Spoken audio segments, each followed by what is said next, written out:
typically in children, as opposed to adults, the symptoms are completely different.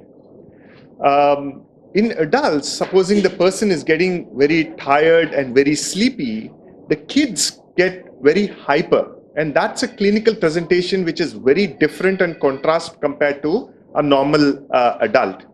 So a lot of these kids go to clinical psychiatrists and psychologists getting treated for ADHD or attention deficit hyperactivity disorder. And if we actually look at that population, 30% of those who are actually diagnosed as having ADHD are actually having obstructive sleep apnea.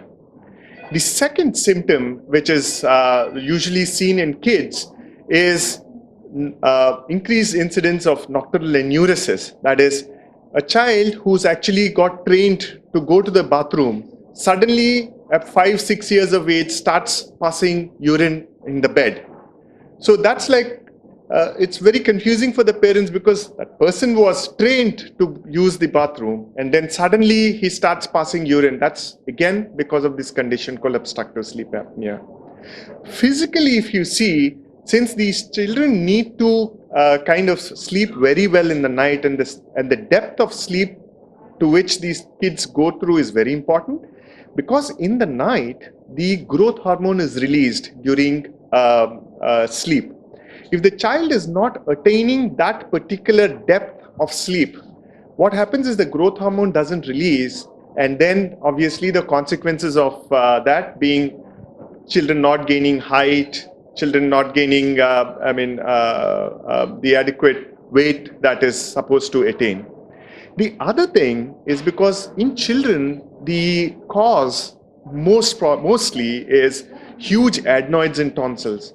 So because of that, what also happens is the child would actually feel very comfortable sleeping with their neck extended. So when the child is actually sleeping with the neck extended, these muscles would pull on the chin, not allowing it to grow properly. So there is what we call as hypognathia. That means the chin doesn't grow properly.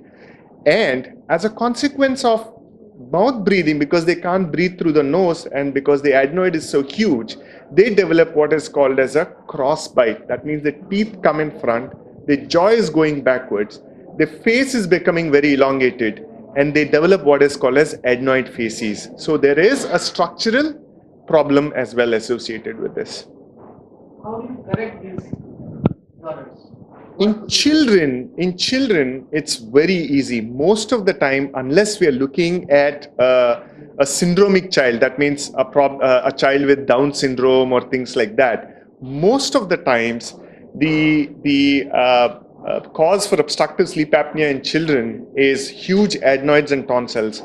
And once you remove them, there is a 98% success rate. So a simple a lateral X-ray of the nasopharynx would actually identify this, and we can prevent so many disorders that could follow such kind of a problem. So identification and evaluation and treatment is so easy in children, where that means you can almost get a 98% success rate in these children. Thank you. Well.